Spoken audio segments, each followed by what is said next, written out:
The Coming System Reset, Why Some Think Reality Is About to Change in 2018. A psychic friend of mine warned that in 2 years she saw global societal panic.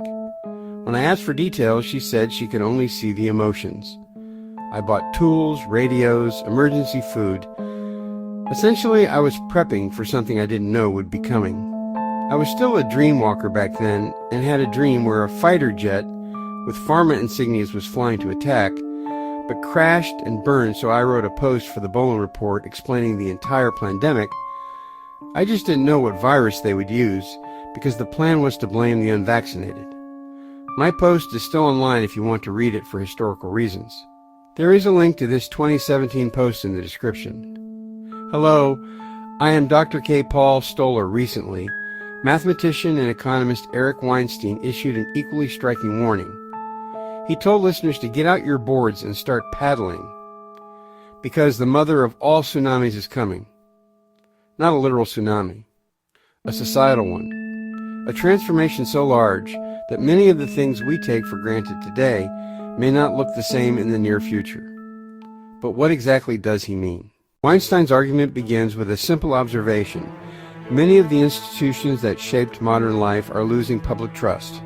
Government, universities, media, public health authorities, financial systems. For decades, these institutions served as the central sources of authority and stability.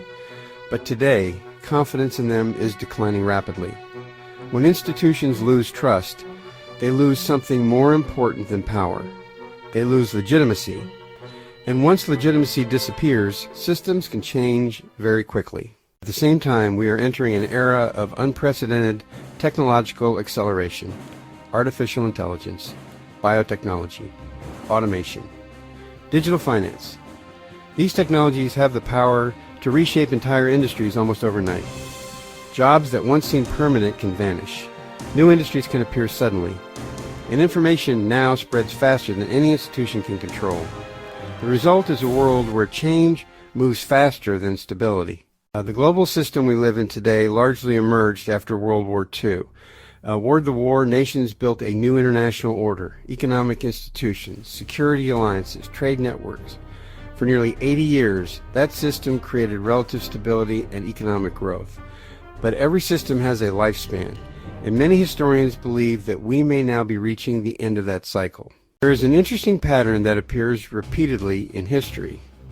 Roughly every 80 to 100 years, societies experience what some historians call a system reset, a period where political, economic, and cultural structures are reorganized. Think about the timing. In the late 1700s, the world was shaken by revolutions like the American Revolution and the French Revolution. About 80 years later came the upheaval of the American Civil War. Another 80 years later, the world entered the crisis of World War II, which reshaped global power. Now we are roughly 80 years removed from that moment. And once again, many systems appear to be under strain. One of the biggest forces driving this change is the internet. For centuries, institutions controlled the flow of information. Universities determined knowledge. Media organizations shaped public narratives. But today, information spreads instantly across decentralized networks. Authority is no longer centralized. And when authority dissolves, societies often enter periods of instability before new structures emerge. This is why Weinstein advises people to prepare, not for a specific disaster, but for rapid transformation. In periods of systemic change, the safest position is adaptability, diversifying your abilities, learning new skills, becoming resilient rather than dependent on a single institution or career path. Because when systems shift, those who adapt quickly tend to thrive. History suggests that societies periodically reach moments when old structures no longer fit a changing world. New technologies appear, institutions lose credibility, power shifts, and eventually the system reorganizes itself. Whether we are entering such a moment now remains uncertain. But if thinkers like Eric Weinstein are right, we may be approaching a period where the world changes faster than most people expect. Every generation believes the world is stable until the moment it isn't. Furthermore, I believe we are living out the Atlantean archetype of having everything and then losing everything. So, buckle up.